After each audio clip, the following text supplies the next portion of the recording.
Sinusubukan ng Estados Unidos na bumalik sa politika ng Libya pero may tumututol sa kanilang plano. Dumating si Masad Boulos, tagapayo ni Pangulong Trump para sa Africa at gitnang silangan sa Misrata para makipagpulong sa mga pinunong pampolitika at militar na tutol sa inisyatiba ng Washington sa Libya matapos magprotesta ang ilan sa paliparan at tawagin itong kahina-hina ng kasunduan.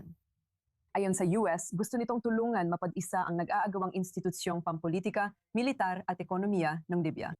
Sa Misrata, takot sila na ang kasunduan kay Khalifa Haftar o kanyang mga anak ay magbabalik lang ng militar na pamumuno sa ibang pangalan. Kasama natin si Ben Fishman, eksperto sa Libya at senior fellow sa Washington Institute for Near East Policy para pag-usapan ito. Salamat sa pagsama sa I-24 News English, Ben. Narito din si Bulos. Nang pumunta siya sa Misrata para marinig ang tutol sa inisyatiba ng US.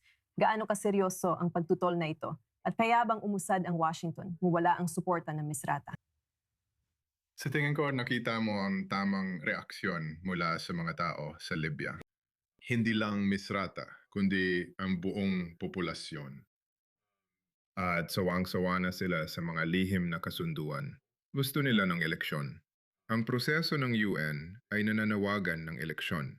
Pinagsama-sama ng proseso ng UN ang 120 katao mula Libya at napagkasunduan na kailangan talaga ng eleksyon. At nakikita ko ang kasunduan ni Boulos bilang isang kasunduan sa paghahati ng kapangyarihan na umiiwas sa eleksyon imbes na tumulong dito. Paano ito naugnay sa pagbisita ni Saddam Haftar, Deputy Commander ng Libyan National Army at anak ni Khalifa Haftar sa Washington noong nakaraang linggo? Ano ang kinalabasan nito? Sa tingin ko, nakita mo ang pagsisikap ni Boulos at Secretary Rubio na gawing lehitimo si Haftar bilang katapat ng punong ministro sa kanluran, si Abdal Baba. At sa tingin ko, ang pagsisikap na yon ay sinalubong ng ah, pagkamuhi mula sa populasyon ng Libya. Malinaw na malalakas silang mga personalidad sa kanilang sariling mga teritoryo.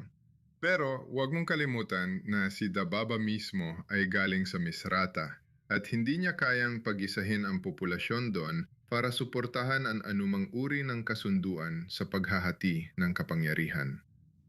At si Saddam ay hindi ganun kadominante sa silangan gaya ng iniisip ng mga tao o ng administrasyon.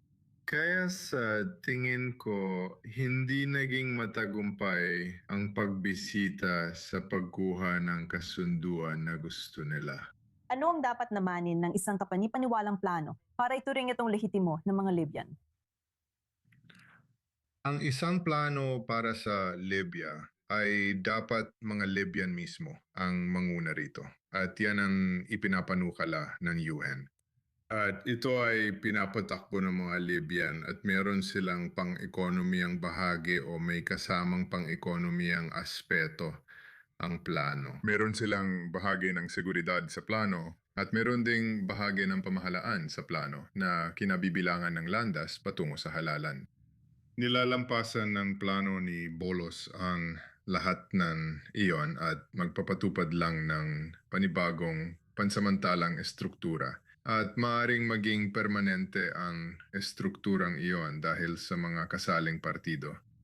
At sa tingin ko, wala itong landas patungo sa isang lehitimong halalan. Salamat, Ben Fishman, sa pagbabahagi ng iyong pananaw at pagsama sa I-24 News English ngayon. Salamat.